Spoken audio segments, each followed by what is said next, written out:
Hey guys, welcome to Armando Cruz. Today's lesson on the run is coming to you live from my garage. And the reason it's coming from my garage is because I gotta do some exercises.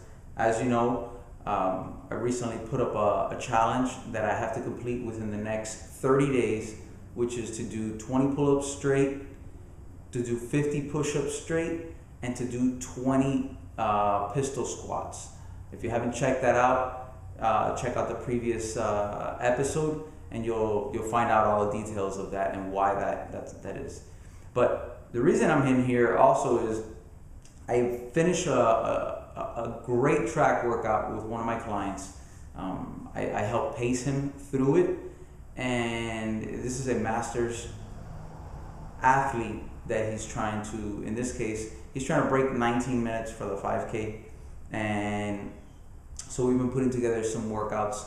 Part of the workouts that we've been putting together have been designed to really test his mind and strength and put him in an uncomfortable position. And speaking to that in particular, just breaking down the word run. You know, running, as I mentioned before, is a passion of mine. And if you look at other ways we use the word run, not just let me go run from here to there, but oh look, this is the way I run my business, or this is the way this system runs. And I started reflecting upon that, reflecting on what other uses of the word run we use, and I think the sport or the craft or however you want to describe running and what it represents to you, again, is a great metaphor for life and the implications that it can have. See, when you run, there's a certain level of discipline that you have to develop, a certain level of consistency, especially if you want success in it.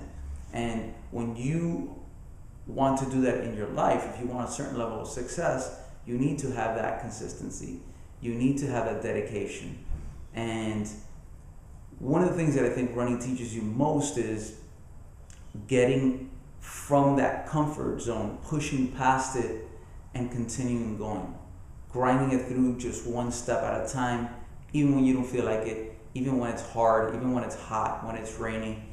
When most people stop, that's when you continue. And especially if you're a distance runner, that's the epitome of it. It's just one step more, one step more, one step more.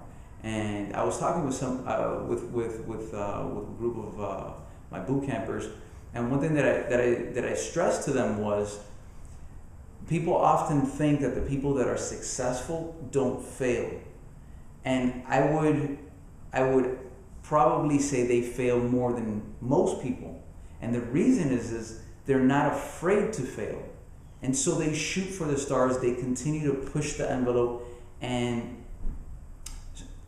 failure is that next stepping stone to get them to that next level where they want to be. And so what they do is they fail forward.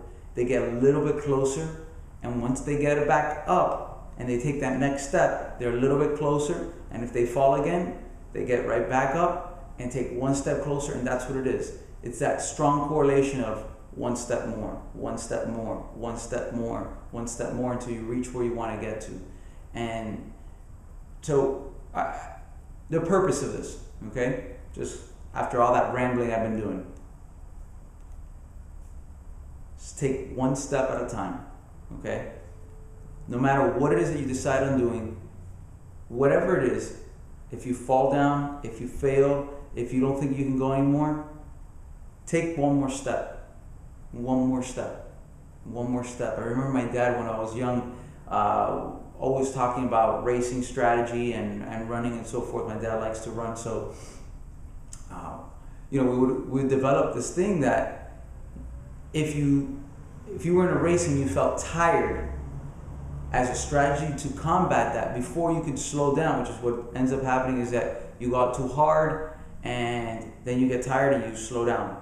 Well, as a strategy to kind of break through that barrier, which a lot of times was more mental than physical, what we did was we forced ourselves to actually shift gears and go faster. for a brief period. And what ended up happening was, in relation, just by shifting faster and now we're slowing down, we almost slowed down to the same pace. And there was less actual overall slowing down at the end. Now granted, if you really gassed it in the beginning, you're going to pay for it. But the point was, before you can slow down, speed back up. And so in life, see how you can apply that. See how you can apply that. You know, when you think that it's getting too tough, go a little harder. And I can guarantee you'll find a little bit more inside of you. So hopefully that helps out. Hopefully that inspires you some. Hopefully that makes your runs better, your training better, but even more importantly, how you contribute back to this world and to all the relationships around you. Have a great day, and I'll see you soon.